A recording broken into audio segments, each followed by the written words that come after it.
I've got to confess, I've had a few photos in groups taken before. This is me. Can you pick me? So when people introduce me, it's like, well, you've done a lot of different things in your life, and some days I think, well, where do I actually fit? And yes, I was a teacher originally. I was a phys ed, outdoor ed teacher, and I lasted 2 years in teaching, not because I wasn't passionate about learning and education, but because I just didn't fit in schools, and that was a hangover because I actually failed Year 12 dismally and checked out of school at about Year 10 level, and I actually had to go back to TAFE college after I'd bombed out of Year 12 to actually get enough marks to get into phys ed, because I'd made the realisation that I had this calling in my life to help people learn, grow and develop. So there's a consistency in this journey. But there's a reason why I'm sharing all this, because I have been an HR professional. I've worked in business most of my life. You know, I've been an academic. I've done my time as an academic. I still research in the space of human psychology and behaviour and how that plays out in organisations. You know, I've led organisations, I've built and sold organisations, and now I guess I operate in an entrepreneurial space which cuts across tech startups and you know, an Indian fast food franchise and God knows what else. So, you know, there's one, as I said, a key theme that runs through this is learning, growth and development. And I guess, you know, what that means is that I'm fundamentally biased because I'm quite passionate about that, and I've accumulated enough knowledge to know what I don't know. So in an effort to prove that I wasn't completely stupid after failing Year 12, I embarked on a 20-year process of accumulating 6 degrees, and still I question sometimes whether I was an idiot or not. But what I have discovered is that the more that I've learned about humans, the more that I know I don't know. And certainly the amount of understanding that we're developing at the moment about how humans think, learn, grow and develop is exponentially increasing. Even in the last 2 to 3 years, there were things that I would have stood here and talked to you about 2 or 3 years ago and been very certain about, and now I can't be as certain anymore. And so I think it's always very dangerous to jump on the next bandwagon, and I think one of those bandwagons that a lot of people in leadership are jumping on at the moment is this neuroscience bandwagon. Now, I don't know about you, but I've done a lot of reading in that space. There's been a couple of studies that have come out very recently that really start to question the methodology of all of the studies that have been completed in that space in the past, and starting to question whether we think we know what we actually know. So hold that in the back of your mind as we're going through this sort of stuff, because we do have a lot of knowledge about change that sort of goes back 40, 50, 60 years of research data that's sort of holding up pretty well. What I wanted to do today, broadly speaking, is just to explore this phenomenon of change a little bit. In particular, what gets in the way of us changing, because there's no shortage of understanding about what we should be doing and what we should be behaving like and the things that we should be enacting and developing. But there's always that massive gap between the knowing and the doing, and we continue to battle against this. So what is it that gets in the way? You know, starting to reflect on person-centred, my individual change propensity versus the propensity of a system, and how can we change purposefully and sustainably, because according to the American Society of Training and Development, the sum total of the world's knowledge is doubling about every 12 months now. So just stop and think about that for a sec. The sum total of everything that we call knowledge, whether that be data or understanding around that data, is doubling every 12 months. Now, when I started teaching 20, 30 years ago, the world wasn't like that. I still believed that my curriculum was relevant and that I was the centre of the universe in terms of that curriculum. Now, I can tell you that my 8-year-old boy knows more about circuitry and amperes and electricity and everything else around that than my electrician does right at the moment, because he seeks out that information and he consumes it in the way that he wants to consume it. We live in a world that's going to require us to engage in the process of learning and teaching in a very different way. And yet we still sort of lag behind in that. So we'll talk a little bit about that as well. That's what I wanted to cover, but if there's anything that you want to cover, I'll chuck all of that out and just talk to your questions. Anything else that comes up throughout our conversation today, stick your hand up and contribute, because again, this is an engagement process. Now, having said all that, before we go on to this, I'm interested to know how well you change, all right? And it's an opportunity to keep each other awake and have a conversation. So we'll pick somebody next to you. We'll call them your best friend. If you want to warm up, just share a deep, dark, intimate secret that your parents don't know about you, or some sort of disclosure that you're wanting to get off the chest that you've never been able to. It's all right, it's a little free therapy. Use that, build some bonding, but then share with that person an example of a time when you've changed brilliantly well and that you're very proud of that change. All right? Just a brief conversation. Think back in your memory banks. When did you change really well? Have that conversation. We'll come back together.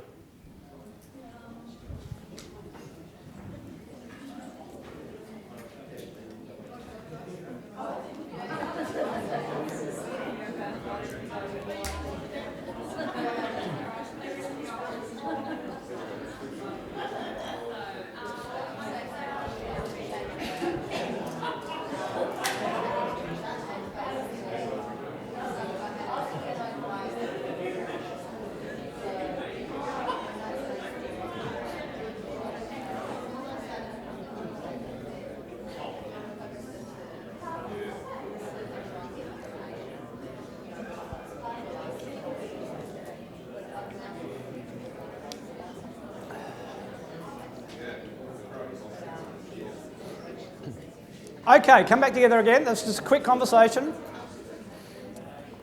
So, every opportunity to share a personal experience in public is an opportunity for courageous leadership. So here's the invitation. Anyone want to share their change experience they're particularly proud of? Just sing out, yeah. I was just saying to Lance when I got married that all of a sudden I went from just being responsible for myself to suddenly being responsible for a whole other person as well. And so it comes with challenges and things like that, but it's still something that I can challenge. Awesome. I did that the second time I got married. Self-disclosure. See, free therapy. Great example. Great example. What were you particularly proud of?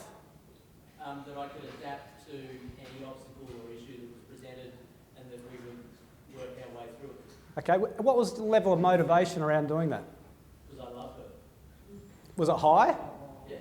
Right, excellent, good. Great example. Other examples? Yeah.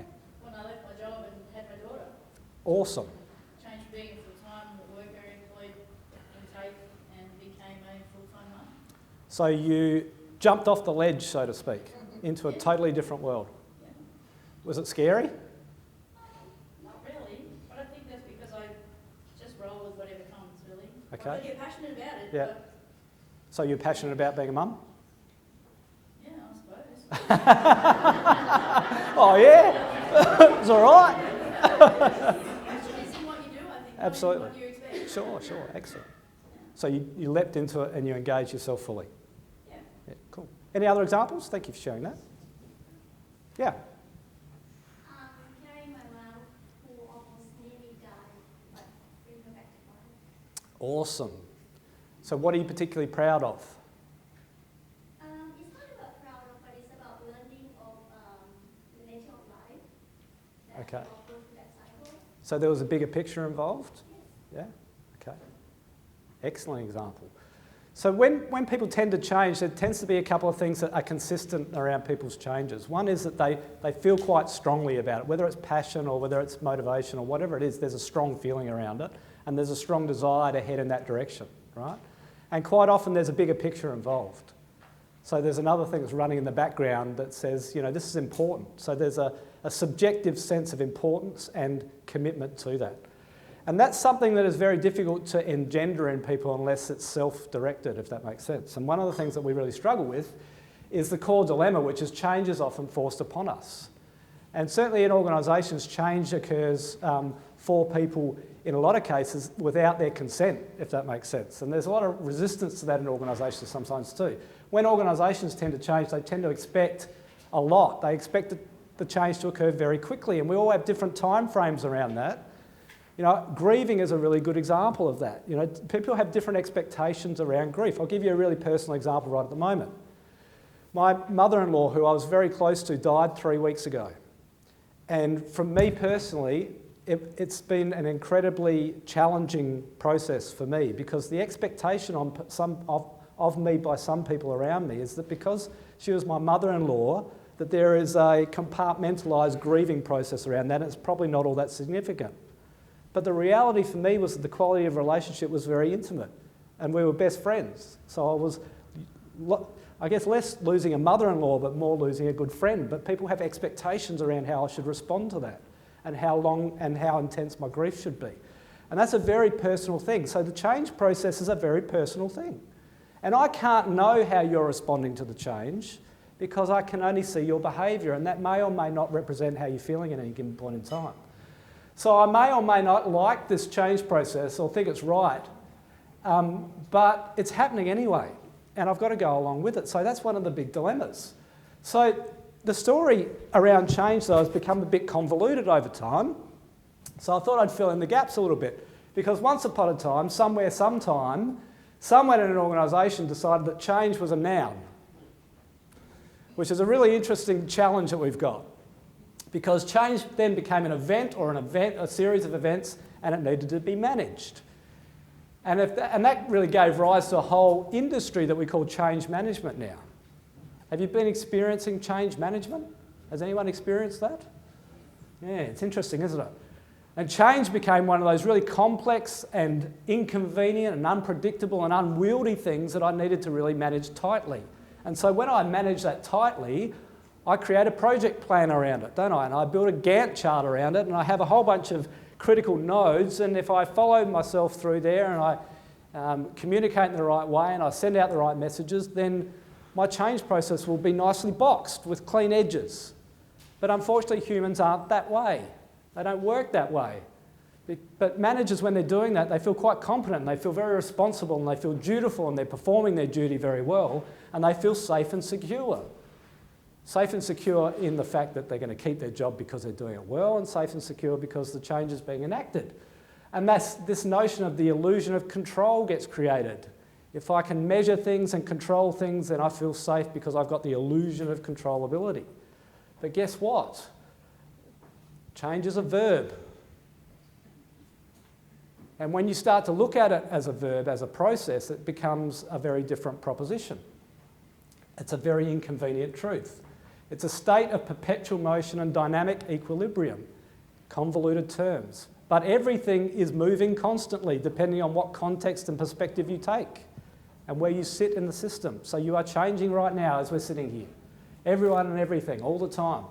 Whilst events occur that disrupt that equilibrium to varying degrees, it doesn't mean to say that there's stability. So the illusion of stability is an interesting challenge. The challenge for today's leaders, though, is helping our people and organisations to maintain this notion of dynamic equilibrium and perpetual motion, and helping people to get comfortable with the fact that your view of reality is just that. It's a subjective perception, and it may or may not be true. Now, humans have this hardwired instinct to want to create security and safety. And given that change is a process and it's not an event, that is quite problematic. It's perpetual, it's perceptual, it's persistent, it's always there. For some people it can be painful, for others it's going to be pleasurable. It's problematic because of that. Certainly it's a paradox at times. So these are all complexities to change that make it very difficult. It's not a project plan, as I said, it's certainly not a Gantt chart, and it's not a management exercise, and unfortunately, and as inconvenient as it is, it's much less controllable than what we think it is. So the opportunity is to rethink how we start to respond to that. So I wanted to illuminate this a little bit more. We've talked a lot about neuroscience. Humans are funny things. This is a really valuable piece of kit that we have. It's a neuron, all right? When you combine a whole bunch of these, you get a whole bunch of things called behaviour and emotion and a whole bunch of other interesting things. But when you break humans down, we've got 4 or 5 things that we can play around with when we construct a human. The things that we find in common with each other, you know, we see the world, we perceive the world, we take in information and we process that information. We think about it, you know, our brain thinks. It's a wonderful human trait. We feel about things, all right? We know that emotions have a big impact on the way that I respond to change and the way I respond to each other. And certainly we have this wonderful thing called behaviour. And I'll talk a little bit later on about some of the assumptions we make about those things that make change difficult. But apart from that, we have this wonderful thing called a personality. Now, if I'd been standing here talking to you a couple of years ago, I would have said your personality is probably installed in the first 6 or 7 years of your life. If you see it as code being written on a hard drive, your parents or whoever looked after you in those years were the ones that were writing the code. And once it had been written, your operating system would have been pretty stagnant and you would have kept it for most of your life, right? And there's not much you can do about it. So if you're person X, you're probably going to be person X forever. Well, guess what? The research is telling us something very different. No longer can you use the excuse that I'm a details girl or I'm an ideas guy and have that be enough to get away with all of your bad behaviour, right? Because what it means is that this notion of neuroplasticity, the ability to be able to build, rebuild, reconstruct neural pathways means that fundamentally your personality is not fixed. So, if you want to change your personality, what do you have to do? Any ideas? You have to work on it, right? What does working on it look like? And you don't have to answer that question, but when you think about it, whatever work you do to change a system like the way you're hardwired is probably going to take some effort, and it's probably going to need to be sustainable. So when I talk about change for people, it's like likening this notion of running a marathon. So if many people wake up on New Year's morning, some of you may be in this room, and say, I'm going to get fit this year, I'm going to run a marathon. Anybody ever had one of those New Year's resolutions? I'm going to give up smoking, whatever it is. But it's well-intentioned. And then the reality, if you're going to run a marathon, is you get up and you buy new shoes and you buy new shorts, singlet, you're out there, you run about 2 or 3 kilometres because that's about all you can get in, and you get back and you feel fantastic. Is that not true? You feel great about yourself. And then you go away and you work your day out and you go home, you sleep, you wake up the next morning, what happens? You can't walk. You can't even shift. You said, someone rode over me with a truck in the middle of the night. What happened? It's a wonderful thing called DOMS, delayed onset muscle soreness. That's just the old phys editor in me, sorry. But then you think, okay, well, I'll just take today off. I'll recover. This is okay. I'll get up tomorrow morning after I've taken a bit of a break and I'll give it another crack. Go to bed that night, wake up next morning, what happens then? It's raining. Could be raining. Oh, it's not very unpleasant. Physically, how do you feel the next morning? Worse, that's right. Because the joy of the science of DOMS is that it progressively gets worse for 3 or 4 days. Now, by the time you wake up feeling crap on the 4th day, you're thinking, that idea to run a marathon was a really dumb idea. I'm not going to do that. And lo and behold, you stop doing it. Now, we do the same when it comes to change. We do the same when it comes to changing your personality and how you show up in the world. It hurts when you first start doing it. It requires you to be uncomfortable. It requires you to feel like, oh my God, I don't know whether I'm going to be able to do this. I don't even know who I am anymore. The way I'm behaving is inconsistent with the way I've behaved in the past. The way I'm thinking is inconsistent with the way I'm thinking in the past. It's an uncomfortable process. So normalising the discomfort in the process is a really important part of the process. What makes change a challenge in addition to that, though, is that we have all these stories about who we are. I've got this wonderful thing called my self-concept. I actually believe that I have line of sight over who I actually am. Isn't that a bizarre belief? We actually have a belief that we know ourselves and we feel something about that self, whatever that self is. My locus of control. You know, do I think that I can have an impact on the world, or am I waiting for the world to impact on me? It's a fundamentally core part of the change process, which way I believe, my proactivity, my self-efficacy. If I give this a try, is there a better than evens chance that I'm going to be successful at it, or am I going to botch it? That's my self-efficacy. If I have a low sense of self-efficacy, I'm probably not going to try things that are not within a very firm comfort zone for me. My flexibility, my personality, and my fear. Now, fear is a passion of mine because I work in a lot of organisations. I spend most of my time now with angry middle-aged men who are scared, right? They run a lot of our organisations. And I've been talking a little bit more about this notion of anxious leadership.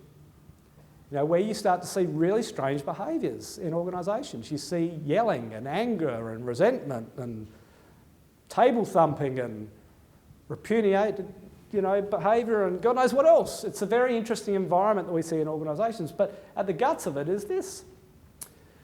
And at the guts of that is this wonderful thing called our old brain. Now, the reality is that it's one of the most sophisticated pieces of kit that any animal has on the planet. It's about the size of your fist, sits at the top of your spinal column, and all it's there to do, we think, is to decide whether something's big and hairy and scary and it's going to eat you, and can I run away from it and make it away, or do I need to roll up in a little ball and hope that it just paddles me for a while and leaves me alone? Now, the other part that we're discovering about your old brain is that it's probably, we think, hardwired towards you moving yourself towards a group of other people, i.e. wanting to hang out with a school, if that makes sense. And we think that that's because, well, if you're in a bigger group of people, you're less of a target, so you're probably going to be safer, right? But the reality is that this is not a conscious system. You know, it's just running in the background. It's designed to keep us alive. But it's very, very impactful in terms of the way we perceive our behaviour. And so this sort of stuff is operating all the time. I'll give you a quick demonstration of how it works, right? So think of something that causes you grief or anxiety in a day. Just give me an example. And I'll use myself as a guinea pig. What's an event or a happening that causes you grief? Okay, so what about your daughter? Strong-willed, like her mum, no doubt, right? So she's challenged you and you've asked her to do something, she's going, you know, yep, oh, okay. So, great example, because my 13-year-old daughter has started to do that overnight. It's really weird. Like, she was great 6 months ago. I was everything in her life, and now it's like, Dad, I don't need you. That's all right, that's free therapy again. So, use that example. What's the worst thing that could happen if your daughter challenges you and you don't win in this particular argument? She's actually usually saying, Mum, if you're going to talk like that, I can't have this discussion with you. You found out. Right. So she's the parent. In transactional analysis terms, she's the parent. Right, I get it. I mean, it's just something, she's 24, so you know, we can't live in the same house with a boyfriend and all that sort of stuff, and it's Right.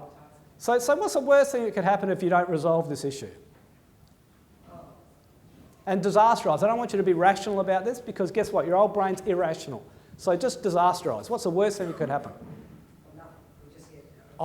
There's always a bad thing that could happen. I want you to disasterise. She's not going to talk to you anymore. Right? Is that bad? Yeah. So she doesn't speak to me yet. Okay. All right. Anybody else? What else might this daughter do that's bad? She could leave. And never come back, right? Okay, so just hold whatever you've come up with, just hold that for a second. So let's say she leaves. She says, Mum, don't need it anymore. I'm needed. So what? What's the worst thing that could happen if your daughter leaves? Plenty of daughters leave. Disasterise. What's the worst thing that could happen? You never see her again. There's some days when that wouldn't be a bad thing with my 13-year-old right at the moment, but I'm only kidding. It's a little joke. What's the worst thing that could happen if your daughter leaves and never comes back again? Disasterise. I want you to purposely disasterise. You die! My God! Did anybody else go to die, by the way? So be honest about this, right? She dies. If she dies and it was and you see it, you could die, right? So this is a really interesting phenomenon because I reckon I've gone through this process with, I've lost count, thousands of people, right?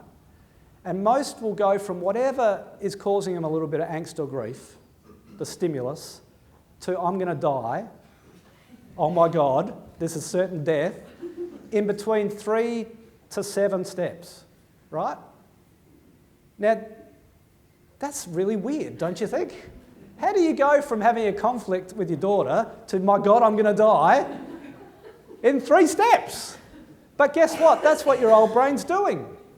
That's what it does, because it gets triggered as a threat. You know, this conflict with my daughter is a threat. I push the button, it's not an intelligent system. It's running in the background. It's going, oh my God, oh my God, oh my God. And some people will go there faster than others, right? And then when you're there, guess what? Behaviour is going to spit out. You're either going to run or you're going to fight, right? And the way that you choose to go at any particular time is going to be very dependent upon you. So is it any wonder that you see really interesting behaviour when people get stressed? Because they're either trying to get away from it or they're trying to go out with a big knife so that it doesn't get them first. But that doesn't put you in a really great position to make rational decisions because it's not a rational system. So in the change process, this is going on all the time, every second of every day. You know, somebody's changing my environment. I want stability, I want safety, I want security. Now you're telling me you can't have that. This is a threat. Oh my God, I'm going to die. And it sounds a bit trite, but this is exactly what we're trying to work with. So we're also battling a whole bunch of other things that humans do. You know, in the social psych space, we've got 70 or 80 years worth of really bomb-proof data around how humans think and learn and grow. This wonderful thing called the illusory correlation we do all the time.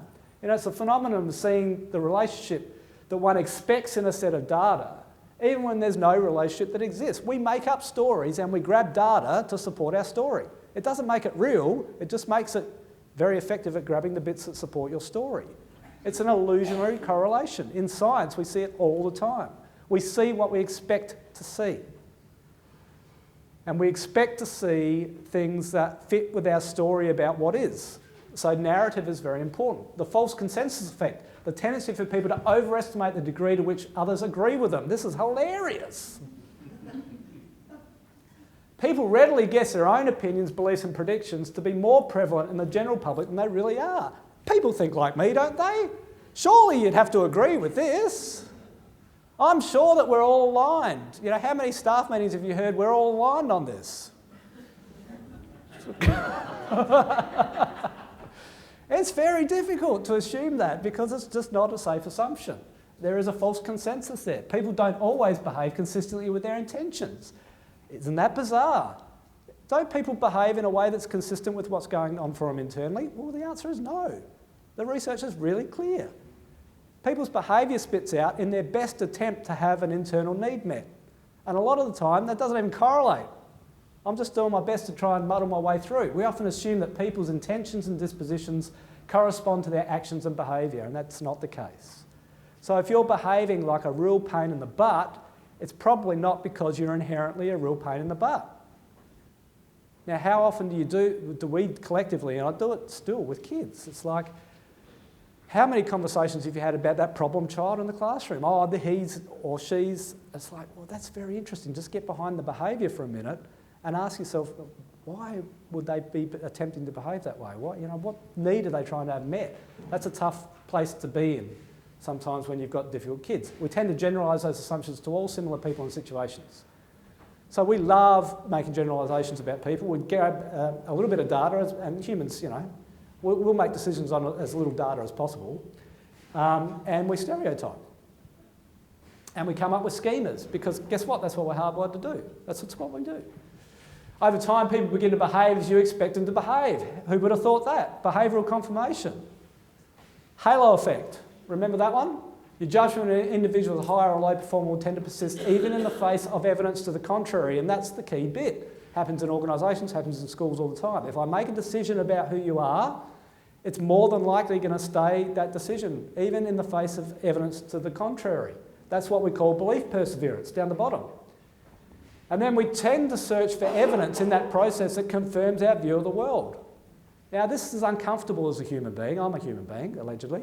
But it's uncomfortable for me to think about this, because it means fundamentally that the stories that I hold on to very tightly may or may not be true. And if they're not true, well, I wonder what is true. And certainly in the change process, the more that I can loosen my grip on what I say is right, wrong, who I am, who I'm not, what this change means, what it doesn't mean, the more loosely I can hold on to that. The Buddhists have this wonderful term. They talk about attachment. And we're borrowing a lot from Buddhist and Eastern psychology at the moment in the place of positive psychology, especially around mindfulness-based practice and things like that. They've got this great term that says, I'm so attached that my fingernails grow into my palms. It's a really nice image of how tightly I hold on to the stories that I have about me in the world. And when I start to loosen that grip, the change process becomes a little bit easier. So there's multiple models and ideas about what change looks like. So, I don't want to go into details around that, but, broadly speaking, change sort of represents an end. There's a zone in the middle where I'm going, well, what now? And then there's, I kind of get spud out the other end that says, well, this is where I am now and what might the world look like. And obviously there's a lot of different emotions that go along in that space, but remember that our emotional system is quite impactful on the way we think. And when I'm feeling anxious or fearful, it's very difficult to behave in a rational way. So quite often we need to sort of create space around that and sit with people's anxiety, fear and doubt.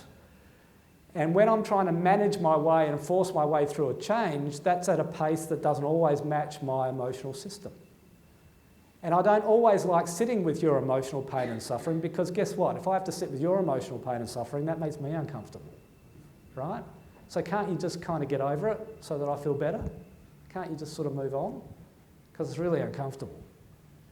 So the more that we can actually sit with other people's place wherever they are and their angst and emotion, the more likely the change process is going to be productive for them.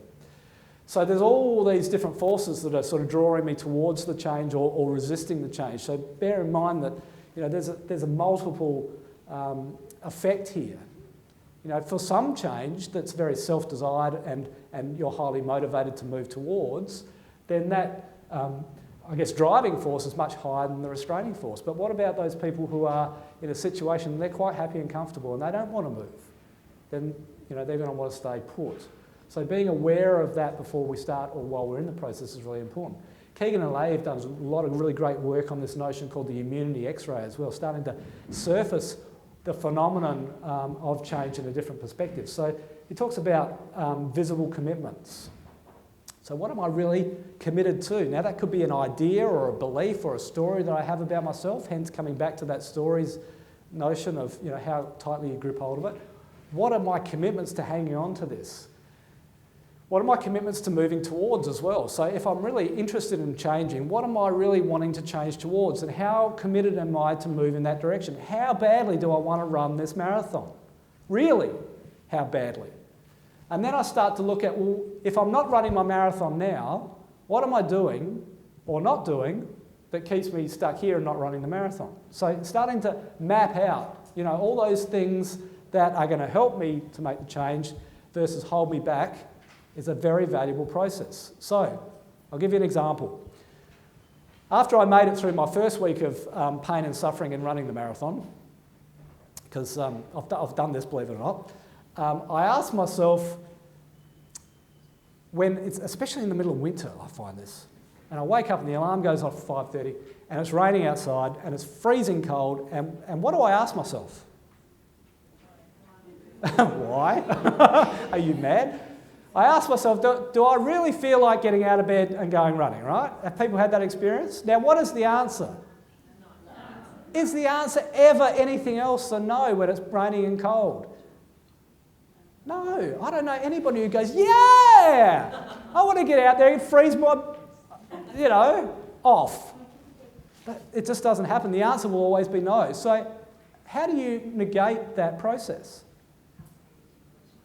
Ask a different question. Better still, don't ask any question at all, right?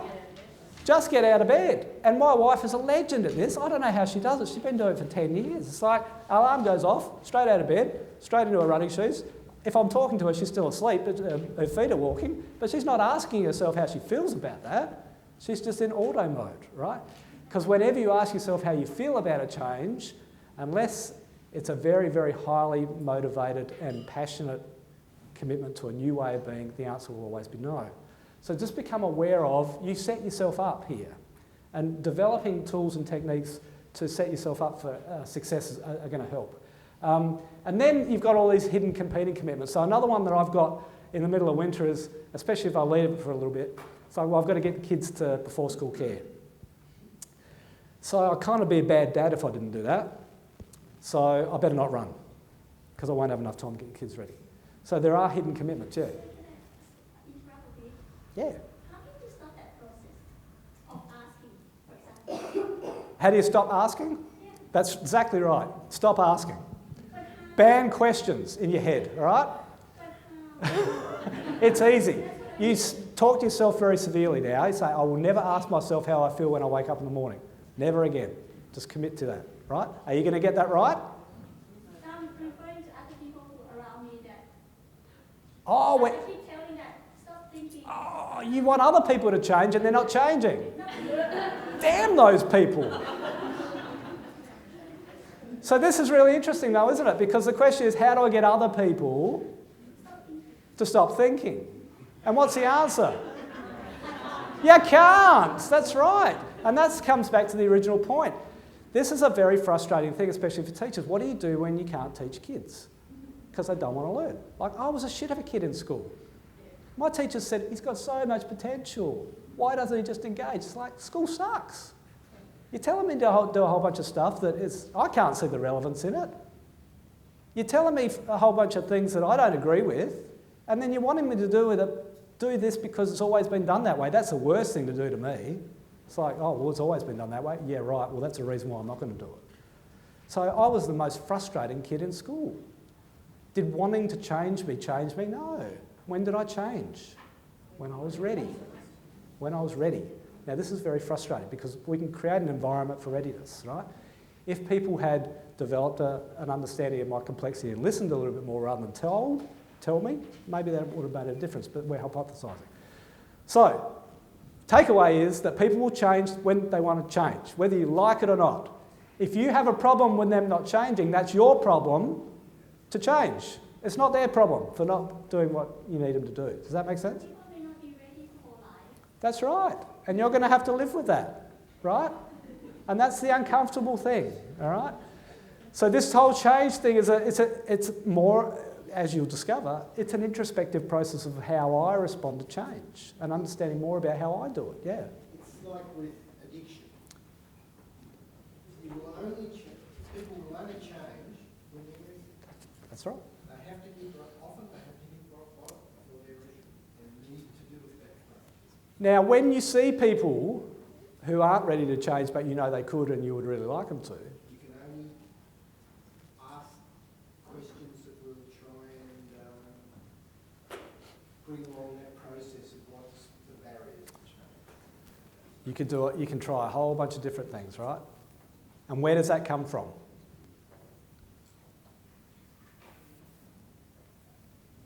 As in your old brain. Yeah, well, it comes from your old brain, but also, I care about you. I don't want to see you suffer. It's not about their suffering, it's about you suffering about their suffering, right?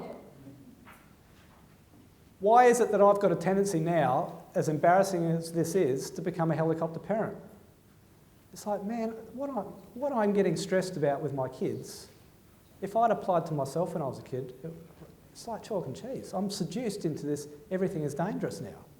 It's like, quantitatively, out there, it's probably the safest it's been ever. But my story is that it's dangerous out there. That if you climb up on this and you fall off, you're going to hurt yourself. Jeez, if I'd done that as a kid, so whose anxiety am I managing? Is it my genuine concern for my children's well-being, or is it my anxiety about them hurting themselves? This is a really challenging problem right at the moment, because some of the research in education that's coming out is showing our kids have virtually no resilience, in some case, risk averse, and a whole bunch of really scary other stuff that's coming out of this, right? So let me scoot through this. We do go through this change process, right? And if there's one thing that I can get across to you guys today that's really important is helping kids to learn how to be brilliant failures, right? How do we help our kids to fail and have that be okay, right? Because we seem to have got ourselves in a bit of a rut that says academic performance is important, right? I do a fair bit of consulting in private schools. Most parents will put an awful lot of pressure on those schools for academic achievement. Kids feel an enormous amount of pressure sometimes to perform academically. My 13-year-old, again, I was talking to her in bed last night as she was going to sleep, because we have a chat before she goes to bed. She said, "Dad, I'm really worried because I got an A- in maths." It's like, what? What difference does it make? And she said, well, Mum says that I could do better. Now, this is my eldest daughter from my previous marriage. And her mum is a teacher. She's a teacher in the school that she's going to. And her best intention is to support our daughter to achieve academically. And she encourages her to do that. What my daughter's interpreted that as meaning is that unless I get an A, I'm not okay, right? That's not my ex-wife's intention. That would absolutely devastate her to think that's happened. But, again, come back to perception, the way that she receives your communication and your behaviour will determine how she responds to it. So this is a really interesting phenomenon. So, when the change process, it takes a while to get the motivation up to do something, right? And you might take a few cracks at it because you might get into contemplation, out of pre-contemplation, which is a phase that says, I'm not interested in changing at all, into contemplation that says, hey, guess what, I might change this. And then I might even get motivated enough to prepare to change, and then I might actually get into action phase, and guess what? I might fall off the wagon and relapse again, and I might go around that circle 4 or 5 times. But the key to the change process is not falling off the wagon. It's how quickly I get back on the wagon after I've fallen off. And is this actually the wagon that I want to be on? Because I might have thought that I wanted to be on this wagon, but I want to be on that wagon. Does that make sense? And for a lot of kids, you know, I work with a lot of middle-aged people now who are accountants, lawyers, and engineers because their mum and dad expected them to be those things. And they're miserable. They're absolutely miserable. Because they wanted to be artists or social workers. I've got an accountant who is a senior partner in one of the big 4 accounting agencies who desperately wants to be a psychologist. It's like everybody wants to be a psychologist, but you know, he desperately wants to be one. So this is a really interesting sort of phenomenon. You're going to get things wrong. This is a very complicated model, you get all these, but I just wanted to highlight the fact when we go into a change process, we have this wonderful thing in the back of our minds that says that we have to get things right 100% of the time. So if I change, then from this point on, every time I go and do something differently in the way that I plan to do it differently, has to be done consistently and perfectly, right? And when I don't do that, then I've failed. It's like giving up smoking. I've given up smoking in the past, and I've gone for 2 or 3 weeks, and then I've broken and had a cigarette, and it's all a complete failure. I'm back to smoking a packet of cigarettes within the space of 1 cigarette. It's like starting to conceptualise a lapse as a normal part of the change process is vitally important for people. So, using falling off the wagon as a measure of success in the change process rather than a source of anxiety will change the process completely. So the key is to get back up on the cart as soon as you possibly can. Positive psychology, very important. You'll see more and more about this. I'm sure you're getting into positive education. But positive emotions, positive relationships, accomplishments, registers for accomplishment, gratitude, all very important parts in the change process. Building resilience and I guess developing some resilience is really important as well. So, takeaway, check in with what you're hanging on to most tightly. You know, in any change process, what are you resisting most tightly? And what's the worst thing that could happen if you let that go? And disasterise about that, just so you can anchor how irrational that is, and then start to bring it back. Because as you start to use that cascading process more and more, your rational brain will start to kick in earlier and earlier and earlier. And you'll say, hang on a tick, I don't need to be going down this cascade because that's not rational. But you need to become aware of it so you can pick it up earlier and earlier and earlier. And we have 1,000 of these operating all the time. Every change has an upside and a downside. Practice becoming hysterical, I made up that word, don't worry about that, about the upsides rather than disasterising about what could go wrong, all right? Get as excited about what could go right and move through that process. Thank you for listening. This is me. If you want to contact me, give me a buzz.